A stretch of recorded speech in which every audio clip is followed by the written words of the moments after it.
Mendelssohn, c'est de la dentelle vraiment. Le premier concerto, c'est une pièce d'un homme, Mendelssohn, qui lui a grandi en même temps que Schumann, Chopin, etc., mais qui a commencé à écrire de la musique très jeune, quand il avait 13-14 ans.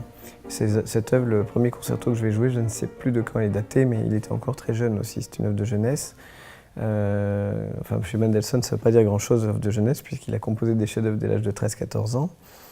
Mais le fait est que comme il a cristallisé un langage musical très tôt, finalement, il est presque plus proche de Weber ou Schubert, enfin, dans son langage, que de Chopin ou Schumann, qui sont plus modernes que lui, alors qu'ils avaient le même âge. Mais c'est une merveilleuse petit joyau, c'est un concerto assez court et extrêmement brillant, qui rencontre toujours un grand succès, mais extrêmement poétique aussi. Un deuxième mouvement qui est déjà justement, comme je le disais, écrivé, qui a déjà à voir avec un côté descriptif, un peu cette lumière, un peu, on va dire, on peut imaginer déjà des paysages, des choses, on est déjà dans l'aspect pictural de la musique. C'est en ça qu'on va vers le 19e siècle, qu'on y est d'ailleurs, mais qu'on se rapproche de ce que va être vraiment la musique du 19e siècle.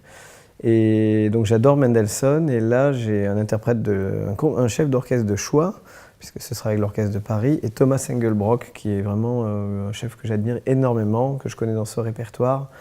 L'année dernière, il est venu à la salle Pleyel diriger une symphonie de Schumann, c'est absolument magnifique.